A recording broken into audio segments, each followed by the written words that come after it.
Bluff City Media presents the Two Buck Sports Show with your hosts, Rusty Buckets and Uncle Buck. Now, let's get to the show.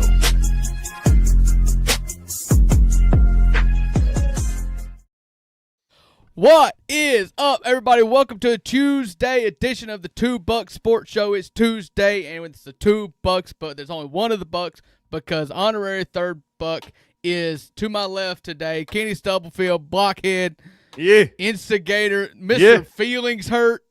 Welcome. Let me tell you something, man. When people say really dumb stuff on our network, I am absolutely going to point it out and put it out on a clip, on TikToks, on the YouTubes, on the Twitter, and let y'all absolutely get torched like you have been. And you know what? And we're going to commit a whole segment to this, so we're not getting into it now. Brother. But you better, I'm ready. You live in your echo chamber of G5, but I'm on the majority side here. You called me out on Twitter last night. I did. And I don't said, back, yourself. I said, lace them up, big boy, because I don't back down. Yeah, you don't have to back down, but you're going to have to pick yourself up. I stand up, and I fight. Yeah. All right. It's the Two Buck Sports Show. I got Kenny Stubblefield with me. It's the Tuesday edition of the Two Buck Sports Show here at 11 o'clock on Bluff City Media's YouTube, X, Twitter pages, everything else. X and Twitter's the same thing. I just realized that, but I haven't gotten used to it yet. We still say Twitter. We're here. Rusty is doing some training for some work today and tomorrow. So you may or may not get a pre-recorded episode with me and Rusty tomorrow. Actually, you won't. We'll be live. I got an office Christmas party tonight. Let's go. So it will be me and Kenny or anybody else. Trey Lashley's here. Listen, hey. Yeah, he's running. He's running from that heat.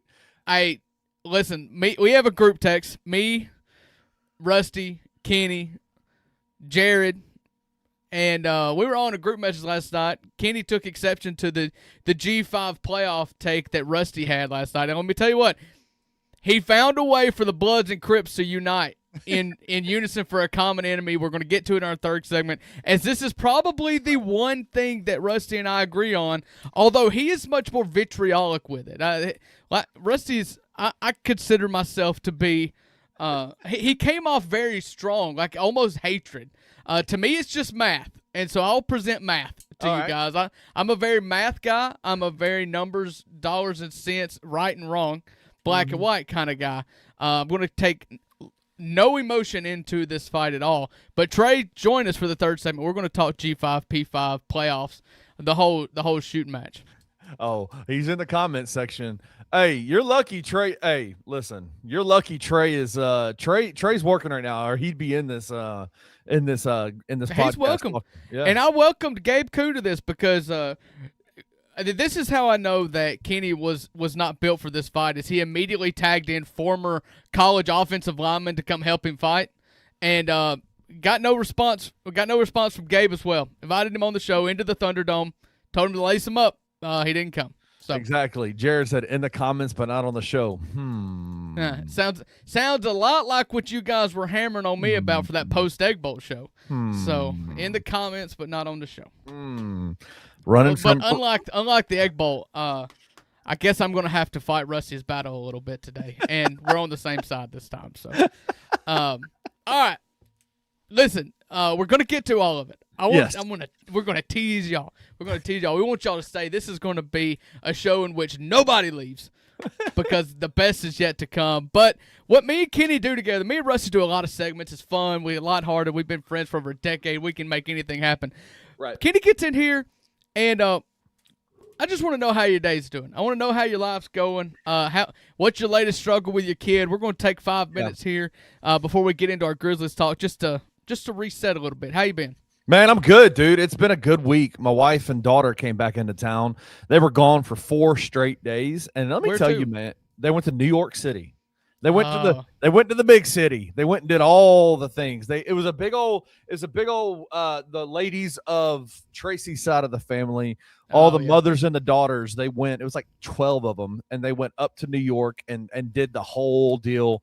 Man, let me tell you, they did the first day they got there, they did all the shopping. They did all the Broadway. They did a couple Broadway plays. They went and saw the Rockettes. They saw a Broadway stage play called. You could have bought a car for what y'all spent, bro. They went to a Broadway play called Six, which is about Henry VIII's 6 wives or something like that. And okay.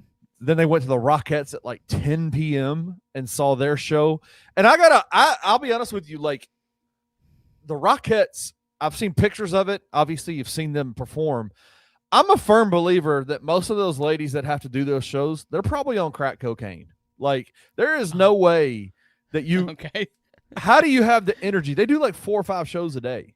And listen, I'm of the opinion that it's the most overrated thing that has ever existed in show business before. Like I'm all for dancing, okay, especially pretty women. I don't partake of any of the risque establishments. Hey, but what about going and kicking in the air? Maybe I'm missing something. My extent of my experience when it comes to the Rockettes is the 2 minutes at the Macy's Thanksgiving Day Parade. Yeah. But they advertise that for the whole parade, and then they get out there and they just kick around, and they just kick around. It's like, maybe it's not. Maybe it's me. Yeah, maybe it's me. No, but they loved it. The next day, this is the day that I would have really enjoyed. Is they went to all of the big. They went to 9/11 Memorial Museum. They went to Ellis Island. They went to Statue of Liberty. They did all like the big historical things, and that's what would have excited me. Like that's what would have been fun for me. I've been to DC twice. I've never been north of DC on the East Coast. Right. I've always wanted to go to Boston, and I want to go to New York City. Just Boston for the history, New York City just to say that I've done it. And I was actually kind of trying to do something really, really neat for my wife this year. I just found out about it late. I talked about it on the show with Rusty. You talking about your wife and daughter going to New York City reminded me of it. And then Cousin Kirk, best cousin of the show here. He is my first cousin. He protects the byways and highways of Mississippi as a highway patrolman. Shout out. But his mom gave me, he's not a fan of New York City, and if you knew Kirk, it would make perfect sense. This dude's probably wouldn't want to go north of the Mississippi border if given the I'm seeing his picture right now. He does not look like he'd be a fan of New York. No, that's outside of Busch Stadium in St. Louis, Missouri. Now which is definitely the furthest he's been north. That is that's what I'm talking about. We used to take lots of summer trips to St. Louis. Me, him, and his brother, cousin David. Yeah. Once we became of adult age, we started striking out on our own for weekends in St. Louis for games. That's a picture outside. He says it's Uncle Bob Gibson. If you've seen pictures of them side by side, you can tell they're not cousins. They're not. But as far as we're concerned, that's Uncle Bob. They're brothers. They could be brothers, but with an A, right? Yeah, brothers. Yeah. All right. But what I was going to do for my wife this year, and we couldn't do it because I couldn't work it out. And honestly, this was going to be a surprise. And anytime in New York City, you're going to do a lot of walking. My wife is 35 weeks pregnant. It's not an option. Okay. But his mama, cousin Kirk's mama, my aunt, and her friends are spending one day in New York City. Oh, yeah. They're flying out of Nashville at 6 a.m., getting to New York City at 9, and staying in New York City till about 10 p.m. and flying home. Yeah. And I was like, my brother-in-law lives in Nashville, so I tried to correlate it with him. I was like, well, use that as the ruse, and he said he would keep the kids for the day and all this other kind of stuff, and I just couldn't work it out. But I feel like an impromptu trip to New York City on Christmas season would be, best day of her life. That'd be a baller move. That'd be a baller move. Yeah. That would be a baller move. And so nobody tell her. I hope she doesn't even hear about it from Aunt Sandy, if I'm being honest with you. My wife doesn't do Facebook anymore, so she's probably not going to see it. Yeah. I want it to be a total surprise. May just surprise her during the spring sometime or something and do it. But like $100 round trip ticket for a day in New York City. That's crazy. And we wouldn't even do like expensive stuff. We wouldn't go to Broadway. We wouldn't catch a game or anything like that. We would go to Central Park. We would go to the Times Square to see it. We may go try to take a peek at the Statue of, touristy stuff. Neither of us have ever been there before. I know a lot of folks like to hate on touristy things, but they're touristy for a reason because they're awesome. right? Yeah, Like, for well, fun. you've got to see the touristy stuff first. Yeah, The locals don't like touristy stuff, but I'm a tourist. Yeah, Like, I'm a what are we tourist. I'm talking not a about? local. What do you Yeah, want me to I'm do? not local here. Like, yeah, sure. When I go home or I go to the nearest big city, like, no, I'm not necessary. I'm not going to Memphis and getting rendezvous every time. I know some off the beaten path stuff at this point, but like, Yeah. I've never been to New York before. I need to go see Times Square. I want to is FAO Schwartz. I want to go down That's Saks where they Fifth went. Avenue. Yes. You know, like, do that kind of stuff. Salem went to FAO Schwartz and had a great time. Let me ask you this: you've grown up pretty adjacent to Memphis. You're close to Memphis. Have you ever been to Graceland? No, No, never been to Graceland. I've lived in Memphis almost my entire life, and I've never been. And you know what? I mean, honestly, I've always kind of this area of the world has always resented the fact that Elvis is known as a Memphian because he was born in Tupelo, Mississippi. Yeah, and that is the big city. Well, like that's the local. Like if you want to go to the mall, you go to Tupelo. You want to go out and experience any sort of nightlife at all doesn't close at 9:30 p.m. You go to Tupelo. You know, if you want to go to if you want to go to the sports bar, you know, you go to Tupelo. Yeah. We have a massive kinship with Tupelo as our local metropolis or whatever. Yeah. And so I've always kind of resented the fact that Memphis nationwide is known as Elvis's, city. But it's not. It's Tupelo. Yeah. Well, I mean, my grandmother used to live on Park Avenue or Park right in Memphis, right across the street from Minnehaha, the street called Minnehaha, which is where Elvis, when he first moved to Memphis, lived. So, like, you can look down the street and see Elvis's original house on Minnehaha that he lived in. So why would I go to Graceland? He lived there for just a few. I mean, come on, man. Like, we know what's up. Memphians know Graceland's cool and all, but come on. Like, listen, I'm an Elvis appreciator. Yeah.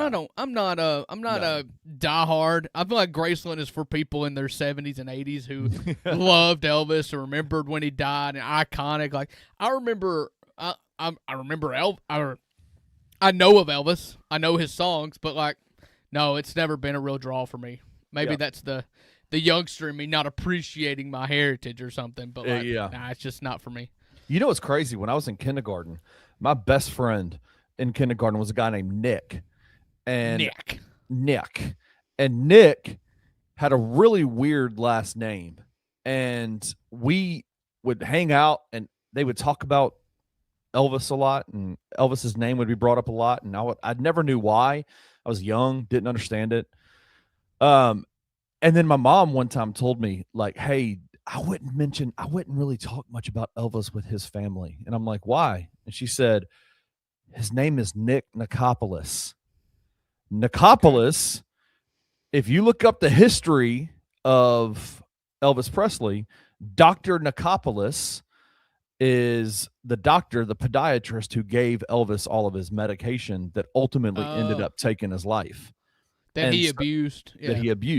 Yeah. And so, like, Nicopolis, the grandfather, my best friend's grandfather, got in trouble. Like, he was being, like, investigated for how he handled Elvis and his medication. And so, like, it's so crazy. Like was it Michael Jackson or Prince? One of them, Michael Jackson, with the doctor was investigated because he gave him an accidental overdose. That apparently is the kind of the story of the Nicopolis family, and his grandson was my best friend in kindergarten. We went to kindergarten together. So anyway, crazy story. Memphis is a small big city, or a big small city, whichever one you want to call it. Yeah. But pretty wild. So yeah. All right. Well, hey, I feel like we made a 15-minute segment out of nothing. That's what we do best, Kenny. We're good at it. So hit the bumper video. After the bumper video, we're going to talk some Memphis Grizzlies. They're in the middle of a 5-day break here as the in-season tournament first round happens tonight and tomorrow night. And so we got a couple topics, just, kind of bye week stuff. This is a bye week for the Grizzlies. We got some bye week topics shortly before we get into the meat and potatoes of this episode, which is going to be Kenny's education of football.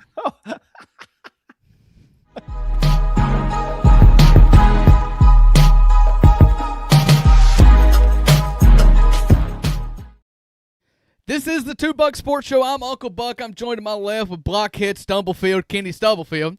And we are on Bluff City Media's YouTube page. If you are here in the stream, give us a like, give us a thumbs up, subscribe to the channel, hit the bell. We'll let you know when we go live, so you don't have to be bothered with remembering or setting reminders. Just hit the bell there once you subscribe. We'll let you know when we go live. We go live 3 times a day, every single weekday, and then we've got just some special treats that happen once or twice a week with the No Bluffing guys or Night Court or On the Bluff, Tigers Untapped, Trey Lasley, Tigers Untapped. That's coming out at 3:30 today. It is the Charlie Huff era at the University of Memphis, and I have some thoughts on that too. We'll talk about that in our we are excited, man. Yep. It's a good day. Yep. So again, like it, subscribe, hit the bell. It's pretty easy. We don't ask for much. We don't ask for money, but we will ask for that. Shamelessly at that. So the Grizzlies played Sunday afternoon at 5 o'clock. They won their final game before being off until Friday, 12-12 against the Utah Jazz. And 12 himself, Ja Morant, made a little bit of headlines. There was a press release regarding Ja Morant. And it was that he is giving away 250 pairs of tickets tomorrow at the FedEx Forum. I believe that's at 2 o'clock for any locals that want to go by and snag a couple free tickets. You get there early enough. He's giving out 250 pairs of tickets. That's how I read it for the Utah Jazz game Friday night. Yeah, that's pretty awesome. That just all that tells me is the Grizzlies are really good at getting fans to games. The Memphis Tigers could learn how to do that a little bit. Is it wild? Let me just say this. It is wild. Trey Lasley, we talked about this on Tigers Untapped this episode. For a lower bowl game, University of Memphis lower bowl ticket to Louisville. I mean, not to Louisville, but to Vanderbilt in a couple of days. In state. $130 ticket to the University of Memphis basketball program. If he wants to take four people, his kids, his 2 kids and his wife and himself, $600. But yet the Grizzlies, sorry. No, please finish the thought because I want to capture it all. Yeah. The Grizzlies, like the professional team, the team that actually owns the arena, they do things like this, 250 pairs of tickets. They have like Sunday afternoon $35 for families to come. Like they do $10 vouchers for food. They just know you've got to do things like that. It is absurd to me that the University of Memphis, the Tigers, are charging $130 a ticket for not even like on the floor tickets. The last row in the lower bowl of the FedEx Forum. It costs $130 per ticket. That's what I was going to make a comment to. Black Ninja DJ, if you are paying $600 in rent, you should probably just stay where you're at. That's the deal. Yeah, do not move. Do not move. So it's apples and oranges, and I know we want to make that comparison with college and pro because they play in the same arena.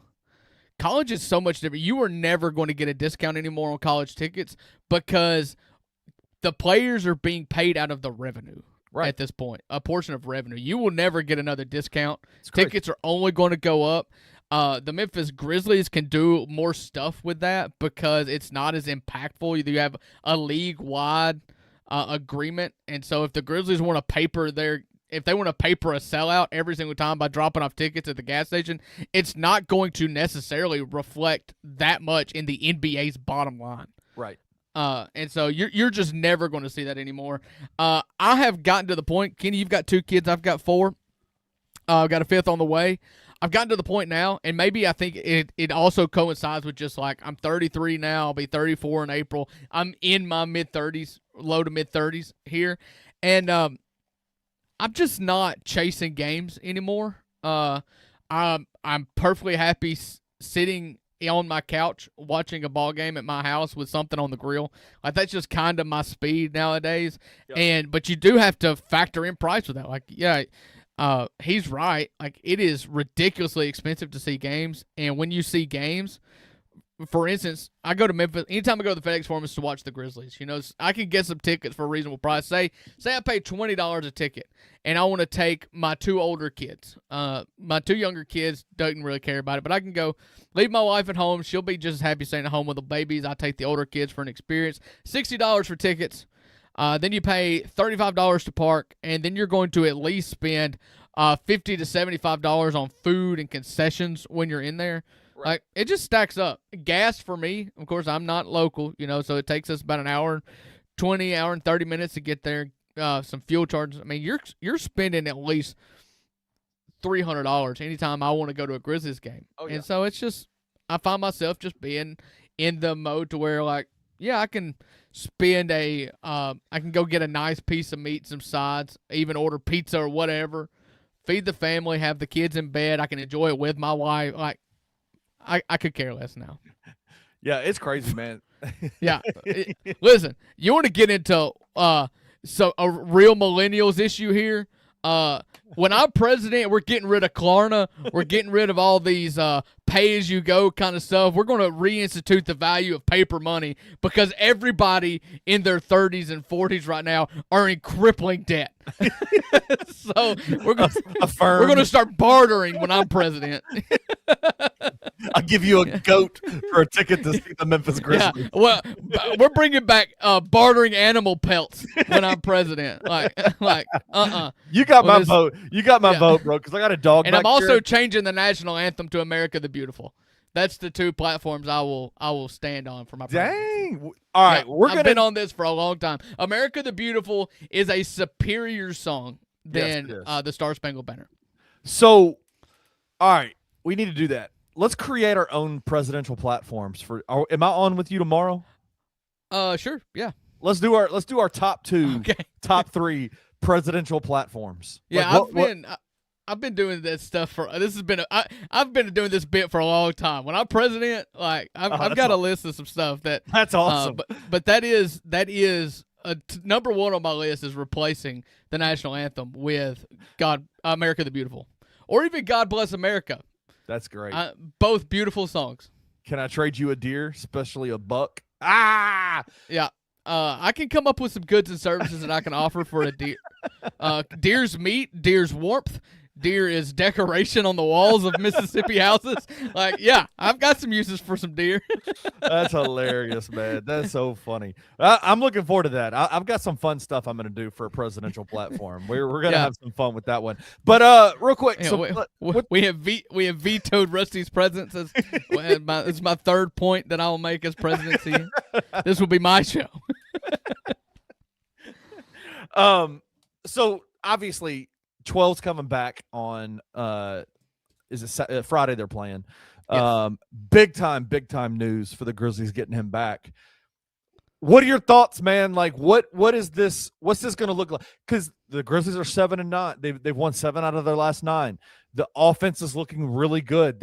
Would you say that you've seen a change and a difference in what the half-court offense for the Grizzlies look like over the last probably 10, 12 games? Yeah, I mean, they're slowing down. Yeah, they're slowing down. They're focusing on Edey, which I think is a good thing. It's the most obvious thing that you can do, and it has been just an absolute revelation for Edey. It's maximized Edey. It's made the offense more efficient. You've seen role players step up and just be absolutely amazing. I.e., Cam Spencer has been absolutely incredible. You've seen that's featured Vince Williams as an assist god for portions of it. Now it started out as the Vince Williams show. Now it's going to Cam Spencer. You've seen good Santi Aldama. You saw Cedric Howard go for a double-double against the Clippers. Like, you've seen a lot of good stuff. You've seen a lot of really good stuff. You've not seen Jaren have a good crack at it yet. Yeah. But yeah, I mean, I'll go ahead. I started this from earlier. Somebody's obviously wanting us to talk about this, and so can we talk about how good a job Isolo has done? This is from Adrian Silva. Shout out! I was YouTube. A geek before it was cool. Hell yeah! Yeah. I like and that. You know how this lines up perfectly because geeks love analytics. Yes. And I would say Tomas Isolo is a geek. He's a geek. Yeah. And I'm still holding my judgment. I was extremely critical of Isolo early in the season when Ja was playing. Right. I thought it didn't fit Ja. I didn't want to do it. Ja was mad. I'm very vocal, and I've been vocal for ever since Ja's here. I was extremely vocal last year against all the noise of the other people on this network about how Ja's got to play basketball. He's got to be featured, and it's not working. He was not featured in the offense this year. It's not working. He's mad. I was ready to throw the baby out with the bathwater. Didn't want to do this again for a second year. Ja exits and gets hurt. Edey in the same game comes in, and you've seen adaptations of the offense. Right. And I have to give Tomas credit for that. He was adapting, which was funny to me, and it blurs the whole picture. Was Edey the key to this offense working? Or is Ja leaving and not having an exclusive ball handler what was holding this team back? Because Ja and Tomas obviously were not jihawing. And what happened in that one game is Ja left, Edey came, and the offense changed, and we got better. So is this going to continue going when Ja comes back? The success going to track when Ja comes back, or are we going to have another malcontent, not-featured superstar? Or is this all just going to be great, and you're just going to insert Ja into this? The offense is going to continue to work. If so, Tomas gets a lot of credit. I'm just not – I don't know who to blame yet. I don't know who to give credit to yet. Is it Edey? Is it Tomas? Is it the lack of Ja? I don't know. What do you think? Well, how do you think Ja's going to respond? Do you think he'll come back and fit into the system, or do you think he'll come back and become the malcontent that we saw at the beginning of the year, the quitting in the LA Lakers game, the vocal, stuff after? What are your thoughts on what he's going to look like? I mean, I'm a skeptic at this point. If I'm being honest, I've been extremely critical of Ja for the last 2 years. Yeah. Because the role is bad, but he's also griped about the minutes. The minutes thing isn't going to change. He's still going to come off the court. He's still going to play maybe 30 minutes in games that we win. He may play 30 minutes, and that won't be a big deal. But then we're going to lose some close games in which he only plays 30 minutes, and he's going to be pissed. I don't see that changing. His role in the game and in the offense when he's on the court may change, and that may be okay. He will be okay with that, I believe. If it does change and he is allowed to have the ball and do Ja things, and you've got Edey setting screens out and it works, it's great. He's still going to be pissed when he comes off the court and doesn't get 35 minutes in a game, and that's not going to change. So I'm a little pessimistic about it. I do know that there's going to be a rock and an immovable force here at some point. And so, because that's just not something as a competitor, Ja Morant, the competitor, he's not just going to ever be okay with coming off the court in certain times of the game in which he deems himself to be on a hot streak or not tired or, it's just it's going to happen. We can talk about the supportive nature that you've seen from him on them in TI, cracking jokes, slapping hands, whatever. He's been hands, whatever. He's been a model citizen in street clothes over there, and we can make a lot about that. But I'm taking it with a grain of salt because I know that at some point Ja Morant's going to come off the court in a time of the game where he does not want to come off the court, and then that's going to be the most indicative thing of future success for me. Yeah, I mean, we've seen him unengaged on the sideline when he's been injured. We saw that last year. You remember with the shiesty on and all that kind of stuff. We've also seen him in this time period really actively engaged, coaching everybody out there. Yep. But honestly, that means nothing to me. I've not made a big deal out of it one way or the other. I don't think it means much, to be honest with you. I agree with you. But there has been, I think the leg that Isolo has to stand on right now is, number one, I'm the freaking coach, bro. It's my way or the highway when it comes to this, number one. It's a bold strategy. It's a bold strategy, but I'm just saying he's clearly got the support of the people that hire and fire, right? Clearly. Until he loses Ja Morant. Then you'll have to see. We'll see. Yeah. But I think the other leg that he has to stand on is that this team has looked really good without Ja Morant. And so the question is really, what are you going to do to come in and accentuate what we've been building when you've been out? right? Like, how can we utilize what we've been doing, the things that you've been seeing, the play of Zach Edey, the emergence of Cedric Coward, the role, the emergence of Cam Spencer, like all those things. Like, how has Tomas Isolo turned Vince Williams into a capable playmaker in this offense? Now we're adding one of the best playmakers in the entire game to this equation. This should be an opportunity for Ja Morant to eat, right? To be able to go in and come in and dominate. Now it's on him to make it happen. I think I'm over at this point the idea that it is everybody's job to bend to the will of Ja Morant. It is now Ja Morant's job to bend a little bit. Oh, you do? I do think so. I do think so. I do believe there's an element of being a good teammate that is desirable, a desirable trait. Yeah. I do not think that in any successful NBA franchise and any championship team over the last, I don't know, ever, possibly. I'm not a historian by any means. You've never said, oh, that coach won a championship. Nope, players win it, and Ja Morant's the best player. And I hope that I'm not having to do a show in which Zach Kleiman has to choose between Tomas Isolo and Ja Morant. But if we do have that show, I will be consistent. Once again, you're going to have to get out of Ja Morant's way.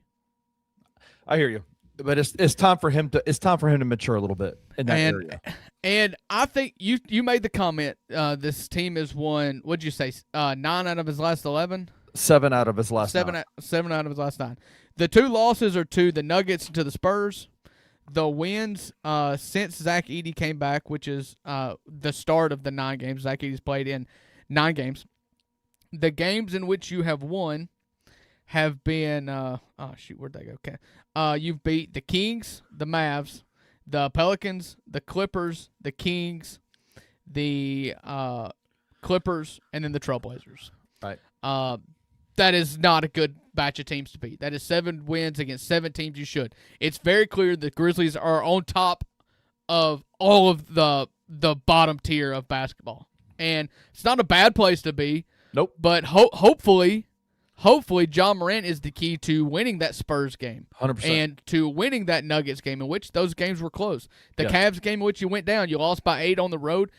Ja Morant needs to be the one that takes you and start beating good teams. Yes. Beating bad teams is not okay. We're having fun right now. It's not okay in itself. You also got to beat some good teams. Absolutely. And you're going to see a stretch here in January and February in which the quality opponents will ratchet up. You've not beaten any good opponents. You've beaten all of the bad ones, which is good. It is a baseline, though. And I'm not happy with just achieving baseline. I agree with that. I think this is where Ja Morant comes into play. It's taking you over the hump to beat those good teams, right? Yeah, to win those buy-in. Yeah, that takes being put in a successful in a position to be successful as well. Yep. It's got to be both. You've also never seen a team that's won a title in which the star player despises the coach. Yeah. Like you've got to have synergy. I think they clearly don't despise each other. I think they were clearly trying to. I think Ja just reacted. I don't think it's that inappropriately. That intimates personal beef. I don't think it's personal at all. I think it's just strictly basketball. But that's what matters here. I don't think Ja Morant hates Tomas Isolo, the husband and father and the tax-paying citizen. I think Ja Morant very likely hates what he puts him in, the positions he puts him in offense, and that's what I need to see changed. Absolutely. All right. That's it. That's the Grizzlies talk.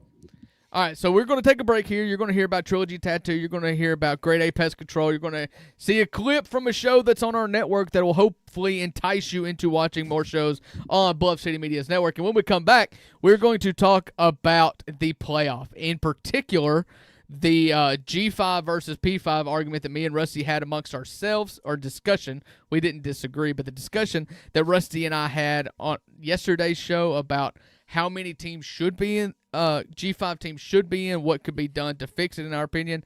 And we've got a G5 representative, Kenny Stubblefield, is going to join me, and he's going to take the side of his favorite team, the Memphis Tigers, and we're going to get into all of it after the break.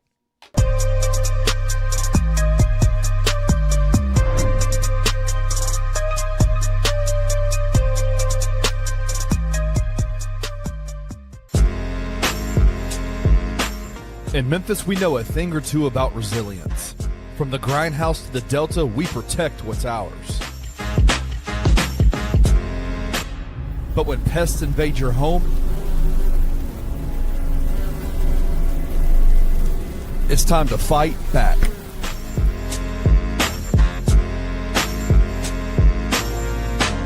Grade A Pest knows how to handle what crawls, flies, and bites. With local experience and guaranteed results. I'm Reggie with Grade A Pest Control. We service the Memphis metro area. That also includes DeSoto and Fayette County as well. Grade A Pest has the entire Mid-South covered. So if bugs and pests put you to the test, let Grade A solve your problem.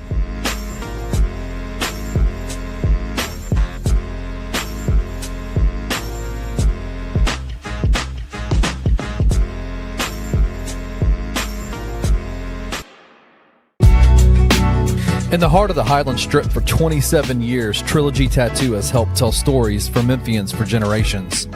Located at 530 South Highland, Richie and his team are waiting to help you tell yours.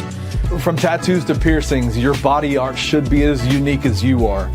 Voted a Memphis Flyer top 3 tattoo shop in the city of Memphis since day one. Your story will be safe here at Trilogy Tattoo. Open 7 days a week, Monday through Saturday, 11 to 11, and 3 to 11 on Sundays. They have convenient times waiting on you. Let Trilogy Tattoo help you tell your story.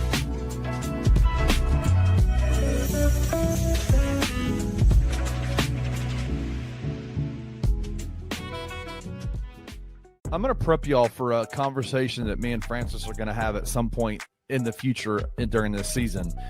Is Penny one of the best big man coaches in the game in college basketball?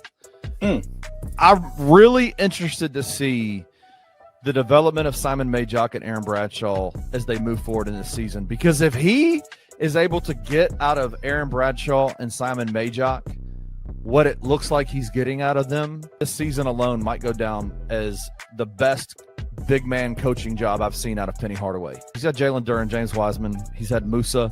He's had Precious Achua. He's had Dane Danger, guys that are supremely talented, and he's used them well. But if he's able to develop Simon Jordan Majock, Brown. well, I'm just kidding. Just kidding. if he's able to develop Simon Majock and Aaron Bradshaw into serviceable big men in the college game, holy crap, bro. Tune in to Tigers Live with Francis Carlotta, live after every Memphis Tiger basketball game on the Bluff City Media YouTube channel.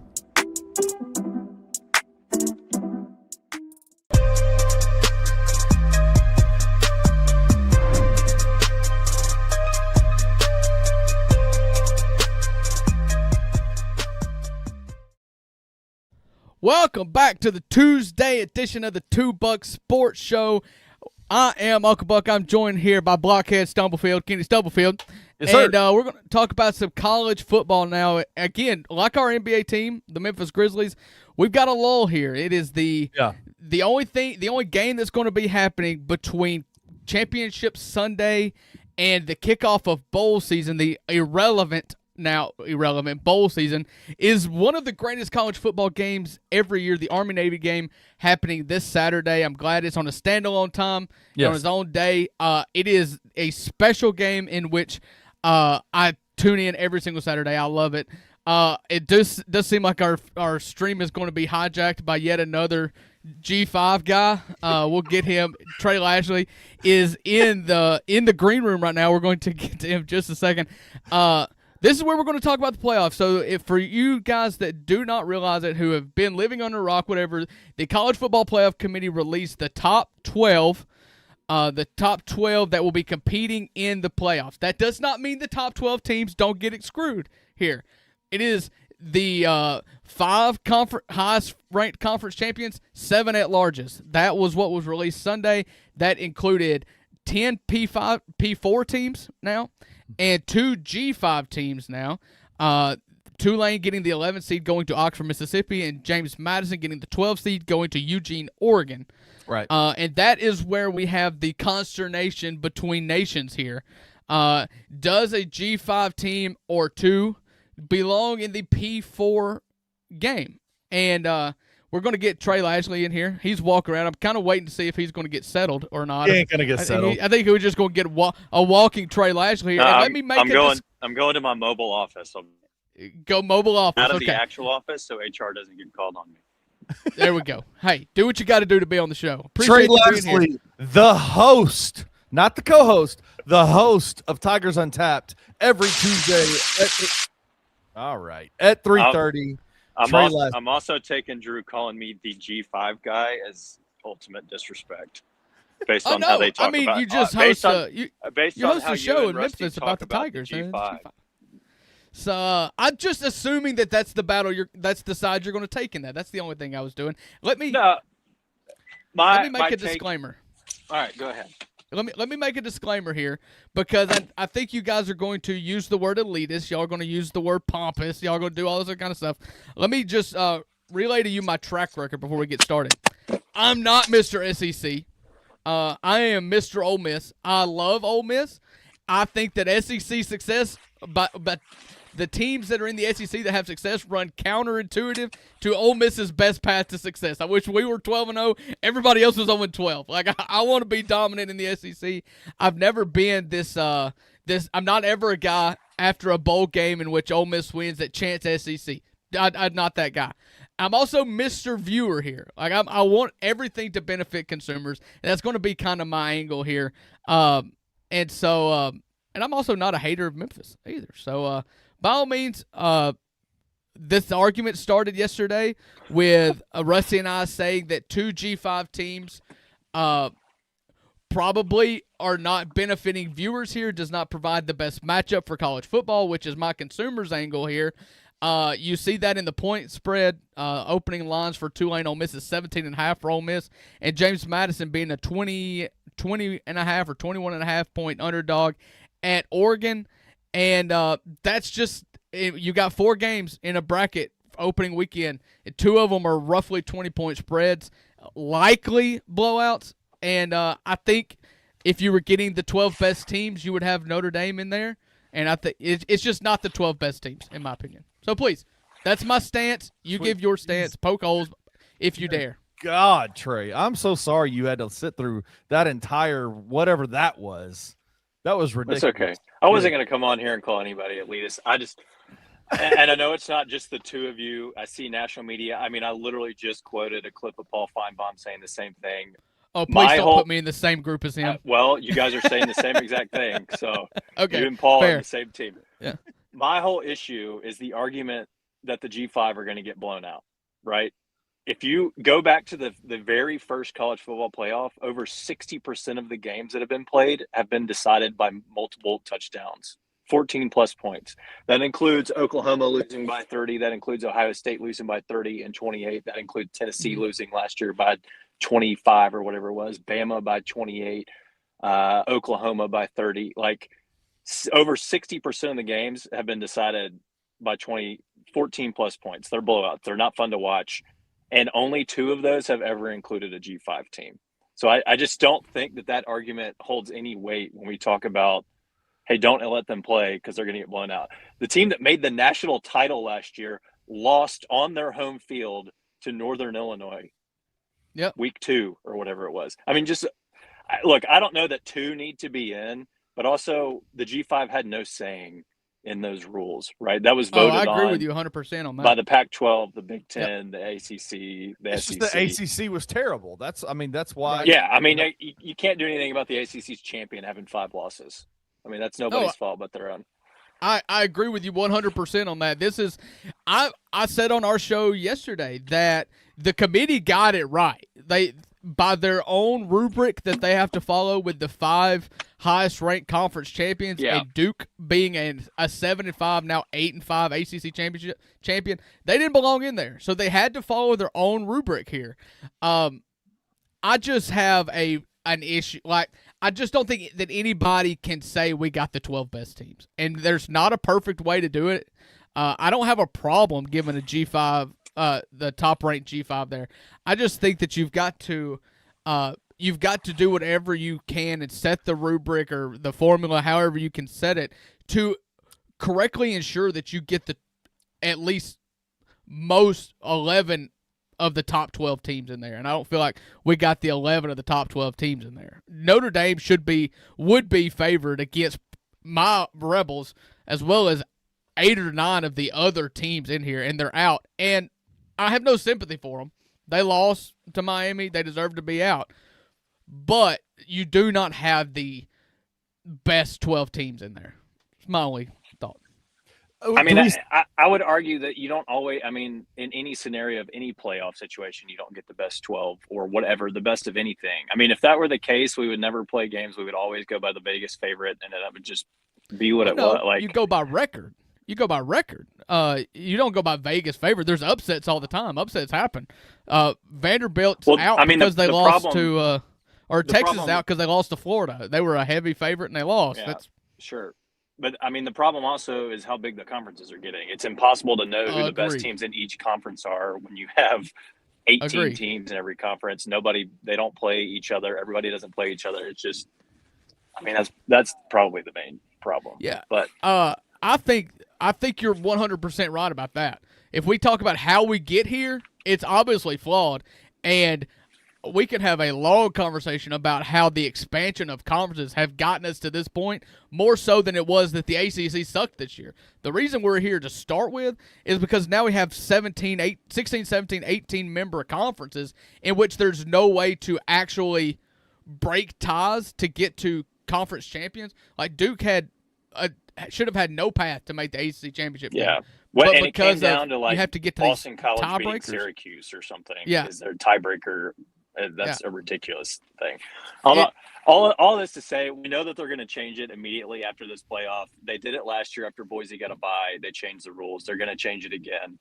I heard your point about they need to be ranked top 15. That's probably not a terrible idea. I just know they just won't. They'll start not ranking them. No G5 team will ever be ranked in the top 15. They'll just manipulate the rankings. 100%. Right. I mean, the only reason that Cincinnati got there is because years prior they were able to schedule Notre Dame, and I forget who else did they play that season. That stuff's not going to happen anymore.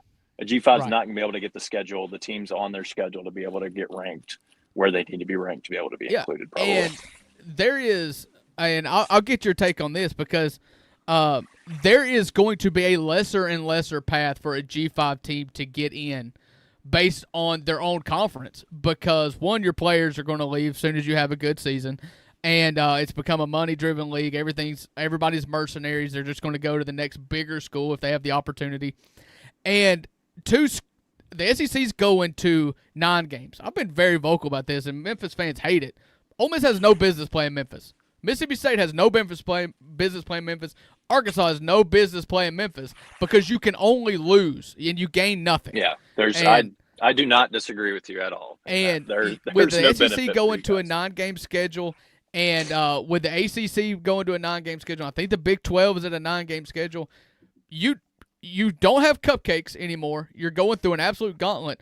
There's no reason to schedule anybody other than Georgia State and Pine Bluff in your 3 games that are non-SEC games anymore. It leaves Memphis and USF and all these other schools in a really bad spot to gain good wins. Yep. And I think that's the part that frustrates me as a G5 guy, as somebody who enjoys my favorite team is Memphis Tigers. So, of course, I will say this as a caveat, Trey, and I think you'll agree with me. We want to be in the Power 4. Like, this is what we're fighting for. Like, we want to be in the Power 4. We don't want to stay G5. The G5 banner is not one that we wave and proudly wave and say we want to stay here forever. We waved that P6 flag proudly when the American considered itself Power 6. Right. Like, we want to be in that in the Power 4. Like, that's what we want to be, and that's the goal, I think. But again, what's hard is all of the power, all of everything is in the play for the Power 4 conferences, right? Specifically, let's go Power 2, really. It's really the Big 10 and the SEC. Like, that's who it is. It's not the Big 12 is what it is. The ACC can barely be count. Dead soon. They can barely count as a power conference. Mark my words here on 12/9/25. We won't be talking about the ACC in 27. Wow. Yeah, I agree with you. Florida State wants out. Florida State goes out. So does Clemson. So does Miami. They're all just looking for a power. And I'll say this too. It'll be bad for the sport. Yeah, I don't know. What do you think, Trey? Would it be bad? I mean, I think we're already in a bad. Yeah. I mean, it's already in a bad spot. I think it's only probably getting worse. Yeah. I just think that the problem that I have is that there is literally no path whatsoever. There will be no path once this season is over. There will be no path because the top G5 teams will never be able to have the schedule to be able to get into that 15th rank that you're talking about.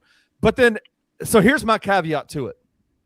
If you say that that the G5 should go and do their own thing, should be treated as as Division II, go do your own playoff system, whatever. That was going to be my next point. But then, might I say, then Power 4 schools, there should be some kind of rule that you can't purge from the G5 then every single year. Like if you can't have it all, right? Like the Power 4 schools get to schedule who they want. They get to have the best times in terms of networks. All the money comes their way. They get the access to the playoffs, all that. And then they get to come and raid all the G5 schools too. Like maybe let's make a rule. You got to stay in the G5 for 2 years. Well, I think that this is a totally separate issue. I think that we're coming close to the ages in which there's going to have to be something's going to have to give, and I think everybody should sign a 2 to 3 year contract. And if you get one chance to leave, and the next time you got to sit a year, we need to go back to that. Yeah. I think you should have to. It's killing college sports. Yeah. I don't even gripe about the NIL and the money stuff. The transfer portal is the bane of my existence. There should be some skin in the game for the players as well. For the schools as well. I want to get your thought on. I put this out there, and you touched on it right now. But you say, and I tend to agree that as the years go on, I think the Big Ten's going to get deeper because of NIL, because of this rev share stuff. I think the SEC's already deep. The Big 12's going to get deeper. They're going to continue finding more money to pay players, and the conferences, the P4 conferences, are only going to get deeper, with the exception of maybe the ACC for the prediction I just made. With that being the case, would you be in favor of a G5 playoff? I know you want a seat at the table. I know that there is value right now in being the G5 champ and getting a bid to the playoff, in which more times than not it would be a sacrificial lamb. Seems too small, but I'll say it. I'll take the heel. You'd be a sacrificial lamb for the G5 and the college football playoff. Would you not just rather just have a expanded playoff in the G5 and have like a championship you could actually compete for? Either of you? I don't know. I don't know. I've kind of always been against that, and I know the reality is that the likelihood of Memphis ever actually making a title in football is basically zero. But I don't know. There's just something that makes it feel second rate. Right. Yeah. That makes it just and it probably would be good, right? Like, I mean, it would depend on – I guess it would also, for me, probably depend on where the cutoff is. If we're talking about, like, the top half of the true P4s, because let's be honest, every team that's in a P4 right now probably doesn't deserve to be in there. I mean, there's schools in there that have been bookmark that for later, because I've got another idea that I've been pitching for a long time. I mean, I think after a year or two, I would probably be okay with it. It's just right now, it's like that feels well, there's just real pride in that the back to back of the North Dakota State. Like that, you can't tell people in North Dakota State who had that dynasty for some that it was second rate. But it means nothing. It means nothing. It means nothing. But it would mean something. It maybe not initially. Maybe you're going to have a time in which you feel like it's second rate. But then imagine Memphis goes in and plays. I don't want to pick up an AAC team, but say Memphis goes and plays Sam Houston State in a winner take all championship game for the G5. Like, you would buy into that. There's a trophy on the line. Here's what I would buy into. Jared's been talking about it in the comment section. This is where I wanted to go. I would love to see the European soccer relegation system. I would be all for that. If you had two separate championships and the champion or the top teams from the G5 had the opportunity the next season to play in the P4, I'd be all about it. I think this is where I think when we started talking about conference realignment, this is where my head went first. I don't think super conferences are the idea, but what you do is you adopt a minor leagues is even the wrong term, but you've got the English Premier League and then you've got the Championship, which is the second league. You do that. The SEC, okay, you are now partners with the Sun Belt, okay, and so the Sun Belt champion this year is James Madison. You take anybody who competes for a championship, 2 teams, and then they go up, and then they get the rev share of the SEC money for that year. They get the benefits of staying, and then the 2 bottom teams, that would be Kentucky and Arkansas, have fun in the Sun Belt next year on their dime. Shut up, Jared. That is stakes in the game. That is giving Yes. That is giving real fight and teeth to everybody, because not only is Kentucky just going to fire their coach and think about next year and try to rally money around their next coach, knowing that they're going to stay in the SEC, but dang it, Mark Stoops and the Kentucky teams are like, if we don't fix this, we're going to be playing ULM next year for homecoming, at a home game. Yeah, that I would love to see a relegation system in the. I don't think it will ever happen, but that would be awesome. The SEC would never agree to it. Yeah, it would never happen. They would never do great. it, but that would be amazing, right? Like incredible. Ryan Silverfield will never get a job at Arkansas because he cannot get up in that level. Like he's never been able to get Memphis. And can you imagine me co-hosting this show for this whole season, knowing that last year Mississippi State went winless in the SEC and Rusty's having to talk about Mississippi State playing in the Sun Belt? Like, it would just be poetry. That would be great. That would be ideal. It probably would. It would never happen. It would never happen. No. Yeah. It'll never happen. And but that's the only think thing that is makes where me feel good. And I think that is where we can share some unity in this. Is that we all know I'm the beneficiary of it and you guys are the paupers of it, and that sucks. But all of us are slaves to the TV master. And the only people pulling the strings here, we talk about the SEC, we talk about the Big Ten, and they are major players in this, but they are all slaves to TV market. And it is kind of what my stance was with allowing 2 G5s in there. It's like, it just doesn't necessarily make for good TV. Yes, Trey, you're right. There are always blowouts, but even between P4 teams. But, like, we are all just slaves to whatever the TV markets want. They will manipulate this. They put people in charge of the committee and not computers, because people are manipulated, computers are not. Like, we're all just kind of slaves to ESPN and CBS and all the major TV players. Yep. And that's why I think after this season it'll be changed. I don't think you'll ever see 2 G5s in again. I think I agree with you, but I think what's going to happen is they're actually going to open up more slots. The last thing that should happen is to go to 16. Yeah. I think that's stupid. I think that's absolutely stupid, because Notre Dame is mad now, but last year it was Ole Miss and South Carolina, and when it was 4 teams, it was Florida State. You've got to have the people left out you've got to be okay with having feelings hurt. That's what makes the playoff special. You can't keep expanding until nobody's mad. Yeah. And then what if you do get the James Madison going to Oregon and beating them? As unlikely as it is, the storylines behind that are incredible. Like, there's no doubt in my mind. I am making a huge mistake by planting my flag for more Power 4 teams, because Ole Miss will go out and lose to Tulane. I mean, I'm talking like this, and I know I'm going to reap what I sow if Ole Miss loses to Tulane. But my logic stays the same, I guess. I do like that you stand on your, even if, I mean, listen, Lane Kiffinless Ole Miss might come out and shit the bed against, crap the bed against, I'm sorry. This is a family show. I apologize. Might come out. Mom. Sorry. Might crap the bed against Tulane. Tulane is playing better than they did in week 2 against Ole Miss in the beginning of the year. They're a better team. Yes, point stance.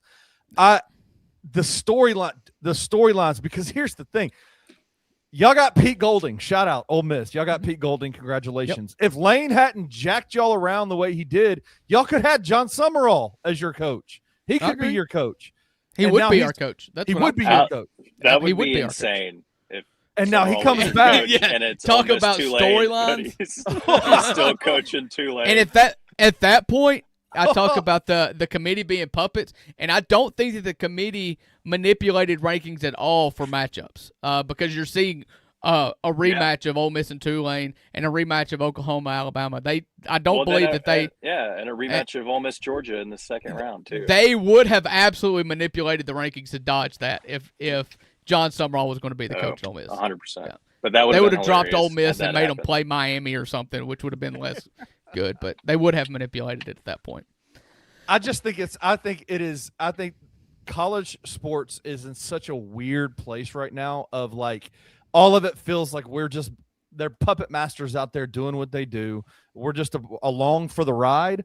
I think the part of it that I revolt against about the G5 playoff situation is that it just feels absolutely demeaning to teams that have that have zero option. Like that was the beauty of even last year for Memphis, right? Having the team that they had with the veteran presence that the veterans that they had on their team, the guys that were 4-year starters coming back, the guys that had been in. It was like, this is the year, and this is the first time the Tigers actually have a shot to even compete for a national championship.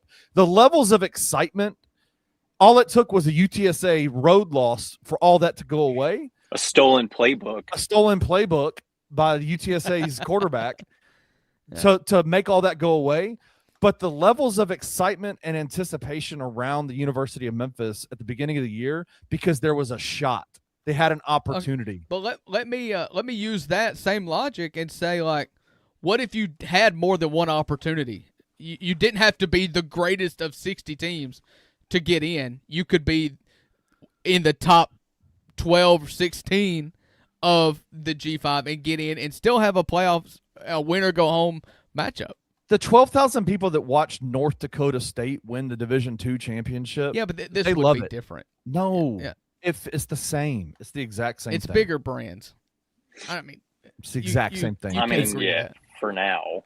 It's the exact same thing. Yeah, for now, it's the bigger brands because those big brand G5 teams actually still have a shot. With this new system, it's just Division II championship all over again. It means nothing. The 12,000 people that watched North Dakota State win those championships, they care for a few minutes and then that's it. Like, I'll put it to you in SEC terms. If the SEC expanded did a small tournament, a 4-team tournament to get the right to go to the SEC championship game and win a championship, Ole Miss fans would have been all on that because we would have so many times we have lost tiebreakers to get to Atlanta, and we have yet to compete for an SEC championship game in Atlanta. And if you expanded that to 4 teams and let the actual play on the field matter more than tie breaks, then Ole Miss fans would have been all for that. And I don't think it would be a lesser than or a participation trophy. Jared said, I'm underestimating the people that care, that number, and people who care. I, on purpose, underestimating it. But at the same time, not everybody's junkies like you are, Jared. I'm doing it on ignoring purpose. it. Yes, I'm purposefully ignoring it. Here's what I pitched. None of the Power 4 schools want Memphis in their conference. That's cool. At the beginning of the year, I pitched what do they do in college basketball? They do the ACC versus the SEC weekend Challenge. where they do the challenge, right? Where SEC teams play ACC teams, and it just becomes a bragging rights type of thing for the SEC or the ACC, whoever wins. Let's do that with G5 and with Power 4. Let's go. We'll play you. Hey, almost like an NBA Cup type scenario. Like we'll have one weekend where it's the two top G5 teams come in and play against 2 top Power 4 schools. And if y'all beat us, we'll take our ball and go home. If we win, we're in the playoffs. That's something. Yeah, that's expanding the playoff. Exactly. Yeah. I'm anti-expansion. So I don't know. Maybe the solution. This just came to me. You saying that, Kenny. Maybe the solution is a play-in game, right? And the G5 is always in that play-in game Go against play it a in Vanderbilt. No, I'm saying like when you've got a Vanderbilt and a Texas that want to be in, or a Notre Dame, the two G5 champions play them in a play-in to get into the bracket. I don't know. Maybe that's how you settle it. But maybe. I'm firmly in the camp, and because Ole Miss was left out last year, and you know what I didn't do? I didn't gripe about only being 12 teams in. I looked in the mirror and said, you lost to freaking Kentucky at home. And Texas, I'm sorry. If you wanted to get in, you probably shouldn't have went and lost as a multi-score favorite against Florida. Like, Florida sucks. You should have beat them. Vanderbilt, probably in my case, has the most legitimate gripe out of any of them because they lost to Texas and to Alabama, both of them on the road. But Notre Dame, you know what? You had two 2-point losses to Miami and Texas A&M. Go win one of them. Like I don't really have much of a gripe. Like you've got to have heartbreak in this. So what team did you want in over one of the G5s? I think that they got it right given their rubric. I think they got it right given their rubric. I would change the rubric to where the G5 team has to be in a top 15 to 20 in the rankings because James Madison straight up isn't going to beat anybody in there. It's not competitive. Wasn't Tulane 20? Tulane was 20, 21, 22, somewhere in there. Again, I think that the G5 should have. I'm cool with one bid getting in there. I just don't think it's great for the viewers. Like I want everything to be of the utmost competition.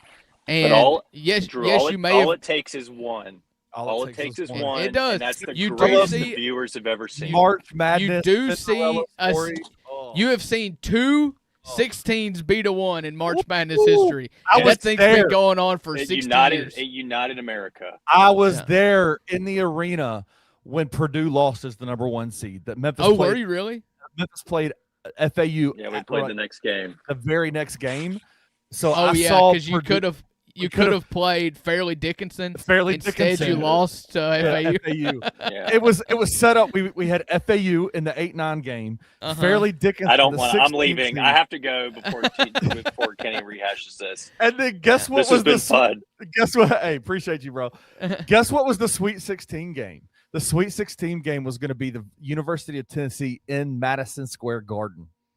Oh, that would have been amazing. I have Ole Miss got put out in the second round, I think it was, to LaSalle. LaSalle had upset. It was like a 13-4 upset. Yeah. Ole Miss had beaten Wisconsin, and then they got beat on a walk-off to LaSalle, in which the 1 seed, and it's been too long, it's Marshall Henderson years, unless the 1 seed got beat by LaSalle, and it just went that way. Real quick, give me your thoughts on Memphis' new head coach. We talked about everybody not jumping off a bridge if it turned out to be Dan Mullen. The other person we talked about was the Mac guy from Kennesaw State. We didn't really touch on Southern Miss's coach in which you hired. What's your first thoughts? I think it's not very often Memphis hires a coach that nationally everybody's freaking out about. Like, what a great hire from Memphis. Highly regarded. Charles Huff was the associate head coach under Nick Saban, coached in the NFL, was at Penn State, took Marshall from obscurity to Marshall just couldn't pay him. They just said, "Hey, thank you for helping us win a championship, but we're not going to pay you." And he went in conference. To Southern Miss. Took all of his players, went to Southern Miss. They went 1-11 the year before, and he took them to 7-5. So shout out to from what everybody is talking about, he's a fantastic coach. Memphis did this whole process a disservice. I think that the way in which they allowed Jerry Mack and Dan Mullen's name to be floated and pitched and talked about, and these are the two guys, without mentioning, because I think Charles Huff was Ed Scott's guy from the very beginning, like from the jump. It was always going to be Charles Huff, according to what is being talked about from Ed Scott's office. I wouldn't get your feelings hurt over that. My feelings aren't hurt. Yeah, I don't think that. I think Memphis did an incredible job. What they did is they protected their own negotiations by probably either one, leaking out something that wasn't true in Mullen and with Jerry Mack, or just letting the media handle it and let the media cycle take over and let it spin out of control. We're not going to put we're not going to let any outside factors hurt this negotiations at all. They did it all under closed doors, and they let the media do whatever they wanted to do with it. Except for the media is not just speaking into an echo chamber vacuum. There are actual Tiger fans that listen to what we do. And so the problem is when those two names, Jerry Mack and Dan Mullen, are being talked about and propped up, and games are being watched, and everybody's watching Kennesaw State on Friday night play their championship game and watching their quarterback and being like, holy crap, he's coming, that kind of. Yeah, but you'll forget about all that once the opening press conference happens. I agree. It took that. That's why the disservice, I think, is that when the name Charles Huff was mentioned and then it was like, this is who's the coach, the response was, oh, right? Like, oh. Yeah, but see, I couldn't care less. I absolutely couldn't care less. I think that you conducted that search the right way, and fans are going to do what fans are going to do. But if an athletic director is convinced they've got the guy, more times than not, they are negatively influenced by their fan base, and you cannot allow your fan base to weigh the pros and cons between a coach you are going to hire and a coach they want you to hire. You just go get your guy. I firmly agree with you on that. I am a massive believer in when your job, your livelihood, you've got skin in the game, and you target a guy, you go get him. That's why the Tomas Isolo grace is there for me with Zach Kleiman, because I'm like, this was his guy. I think the process in which he went about getting him, leaving Taylor Jenkins in a lame duck situation, made it really awkward. Horrible. Yeah. But Zach Kleiman made it, this is my guy. So and I don't know how much equity Ed Scott has with Memphis. I know he's a new AD. Don't know how much equity he's got. I don't know if he's made a single hire for the University of Memphis. But as an Ole Miss fan, you and Rusty like to throw jokes about Pete Golding, and a lot of people think that Ole Miss should have done another thing. When you're talking about equity with an athletic director, no single athletic director to his university has more equity than Keith Carter. And whoever he hired, I was going to be okay with because he's done the right thing every time. Yeah. And that's just where I sit. He's not going to make a stupid hire. Right. And if he makes a hire I don't agree with, I'm just going to be like, okay, you've done me right every time. And that's where I've just kind of laid with the Pete Golding thing. I'm curious to know if Ed Scott has that much leverage amongst Memphis fans. I will say this. This is his King Meek says it. This is Ed Scott's first major hire. He has hired hired a volleyball coach and a softball coach. This is his first major hire. So I didn't know what kind of leverage Ed Scott had. This whole process shows me that dude's got leverage. He did a really good job, in my opinion. The only reason I know Ed Scott as not a fan of the Memphis Tigers and an outsider to Memphis who talks about the Grizzlies and the SEC a lot, I know Ed Scott because of the preseason, the off-season conference realignment stuff that he did, stuff. Yep. And he either floated his name out and it got rejected and he had his comment, or he withdraw it. I don't know how it all went. That's how I know Ed Scott. You talking about the Big 12 or the Pac-12? The Pac-12. When he shut that down, yeah. And Ed Scott's done it. He has done. I think he's a smart dude. He has done everything right. Ever since he's been here, he's done everything right. So when you talk about Keith Carter like that, I understand what you're saying. The way that Keith Carter handled the Lane Kiffin situation gives him carte blanche to really do what he wants to do. Yeah, right? I mean, he hired Lane. Right. He hired Lane. He hired Chris Beard for two totally different reasons. Those were hard hires to make. Yeah. But he walked into the job at Ole Miss, and the first thing that he did was told the Manning family to get out of the way. I'm hiring Lane. And then when the Lane thing went down, he had no leverage over Lane at all, and somehow held his poise and a stiff back. He had a stiff enough back to force Lane, despite being under contract, to walk away from this team. Yep. I thought he handled it, and much like Ed Scott did, handled it behind closed doors. Yes. He did not go to the media. Lane went to the media afterwards. Keith Carter did not go and air out dirty laundry. He did not get emotional. I trust that dude. I do. Yeah. And I trust Ed Scott. I really do. I think this hire has a potential to be great. And I think a lot of Memphis fans are freaking out because they're like, well, he'll be gone in 2 years. Cool. That means he's been successful. Yeah, we've had this talk before. That means he's if a been coach successful. leaves Memphis or Ole Miss for a better job, and one of them just left Ole Miss for a better job, look at where Ole Miss is at. Right. Look at where Memphis was at when Norvell left. Look at where Memphis was at when his predecessor, who I'm blanking on, Fuente left. You can't do that, especially not as a G5 school. You're a stepping stone school. It's okay. Yeah. The job is a stepping stone job. If a coach at your school gets hired to a bigger school, to a better job, it means he's been successful where he's at. Nobody hires bums for better jobs. You do not fall upward in college football unless you're Arkansas and you hire Ryan Silverfield.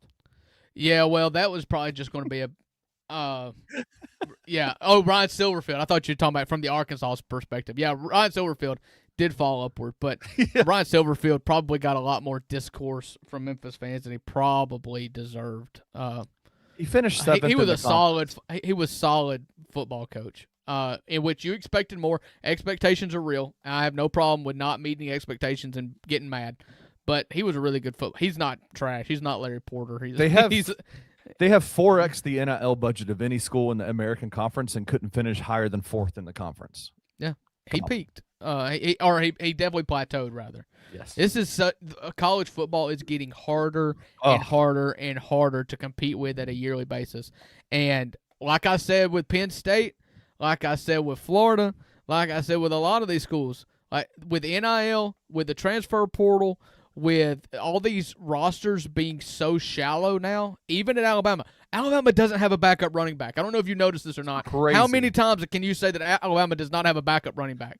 You've got to bake in a lost season if you misevaluate one critical position. And I feel like that's what happened with Silverfield this year. Yeah. There's other reasons for other years. This year you probably misevaluated. You didn't maximize for 1 year, and it showed horribly. Yeah. But it's obvious that the public perception outside of Memphis of Silverfield is pretty high, or he wouldn't be at an SEC job. It's true. It's true. All right, that's going to do it for the $2 Sports Show. Thank you to Trey Lashley for joining on Impromptus. Kenny tried his best to guerrilla warfare me in today's episode, but I did not succumb. I sent out the bat signal, man. I said, hey, get in here. You're a football guy. I'm not. Get in here and fight my fight. That's what I said to him. So thank you, Blockhead Stumblefield. Come back with me tomorrow. I will. I'll be here tomorrow. All right. This has been the $2 Sports Show Tuesday edition on Bluff City Media's YouTube and Twitter pages. Feel free to come back tomorrow. I'd highly recommend it. And stick here on this channel in 42 minutes. Y'all ain't got nothing better to watch. So just stay here, and in 42 minutes, you can change the channel over to the Anthony Sain Show. What y'all talk about today on the Sain Show? It is, I will say, it's a pre-recorded show. Okay, so now you can be very specific. So now I can be very with what specific. we were talking about. We talk a lot about Jaron. We talk a lot about we talked Charles Huff. We talked Penny Hardaway, who is one of the greatest quote machines ever, but sometimes talks too much. Oh yeah, he did not come up through the coaching ranks and does not know how to be coy, and he doesn't know how to coach speak. He puts his heart NBA on his point sleeve, guard bro. Who just says it. Yeah, and which you can love, but it also can bite at sometimes too. Oh, it absolutely bites, but we love it because there's never when you go from a football press conference with Ryan Silverfield where it's all coach speak to then Penny Hardaway where you're just like, oh my God, okay. Yeah. Pete Golding had his first press conference as the head coach of the Ole Miss Rebels the other day, and he dropped like 44-letter words, soft ones, it just had to dip in, I think, and like he said he didn't go to yoga. He just like sometimes I just love if I can get the sense of authenticity, and that's what you don't get from any coach anymore. Is just a sense of authenticity in who you are as a person. Which is why Signetti is so loved in Indiana because he just talks. Love him. He's so good. I love it. Love him. So, all right, that's going to do it for the show today. Check out Anthony Sain this afternoon in 40 minutes. Check out Daily Grind tomorrow at 7:30 a.m. You said Tigers Untapped is today? Today at 3:30, 901 Soccer Podcast at 4:30, live at 7 o'clock on the Bluff with Gabe Kuhn and Christian Fowler. Gabe will talk crap about you, I promise. That's fine. I invited him on the show, and he chose not to. So he declined the invitation. He declined the invitation. So I went to the gravel parking lot and I stood there by myself. So can't lose a fight you don't show up to. Which I've never seen a physical fight that I can win. So thankfully, especially against a guy, especially against Gabe. Yeah. Yeah. So, thankfully, the former offensive lineman at the University of Memphis didn't come whoop my butt. So all right. In the meantime, in between times, check out Bluff City Media. We'll see you back tomorrow. Thank you for listening to the $2 Sports Show. If you enjoyed this episode, leave a rating and a review wherever you download your podcasts. Also, like and subscribe to Bluff City Media's YouTube page. We'll see you back here next time.